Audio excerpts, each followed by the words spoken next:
like foul yash, like it's standing up and scattered everywhere. It's like very, very nasty.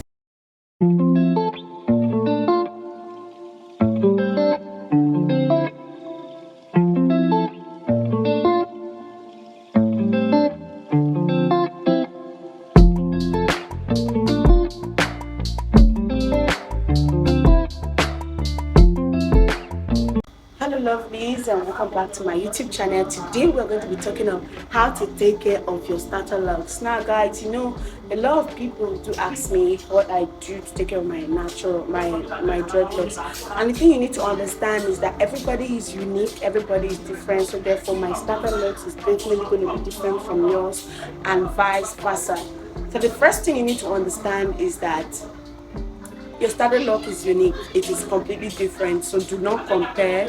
Do not try to be in any competition with anybody. Instead, you try to nurture your starter lock. You try to take care of it the best that you can. Another thing you need to do, the second thing you need to do is that your hair needs to stay hydrated. Especially when you're starting off your locks, you need to keep them hydrated. This is because your hair is beginning to bind, the dead ends are beginning to come together, so you need water to bind them together. So I'm not talking about when you wash it, I'm not talking about washing, I'm talking about spraying some water, giving it some water, running some water through your hands. You need to stop over manipulating your hair. I know for the fact that it is still growing, it is getting better, and it is just coming out. So you want to, everything, you want to touch, you want to manipulate, you want to go to the salon, you want to do something all the time. But guys, I would like to tell you that over manipulation of your hair will make the hair not to really grow well, and it will also make it to have like stunted growth and all that. So guys, over manipulation will not help your hair grow well at all. Another thing you need to understand is that you do not need leave-in conditioners. You do not leave-in conditioners for your hair. Except maybe the leave-in conditioners you're using are water-based leave-in conditioners, but if they are not, you don't need it. You know why? Leave-in conditioner just increases the build-up. It increases the build-up of, and you don't want to be manipulating your hair, like I said in the previous point. You don't want to over manipulate the hair. So guys, you need just a natural-based shampoo. Shampoos that are free from sulfates, free from parabens, free from harsh chemicals that might damage your hair. That's the kind of shampoo you need. And once you wash your hair once a week or once in 2 weeks, it's okay. You don't need to overdo anything with leave-in bands. Stop using rubber bands to style your hair.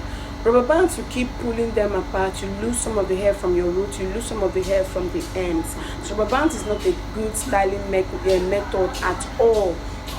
Instead, you can go for cotton bands, you can go for cotton hair wraps, you can go for any other kind of hair packer or something, but not rubber bands, because you keep saying that, oh, maybe it's just a little part of my hair that pulled, and that little part can make more and more and more. Understand what works for you the most.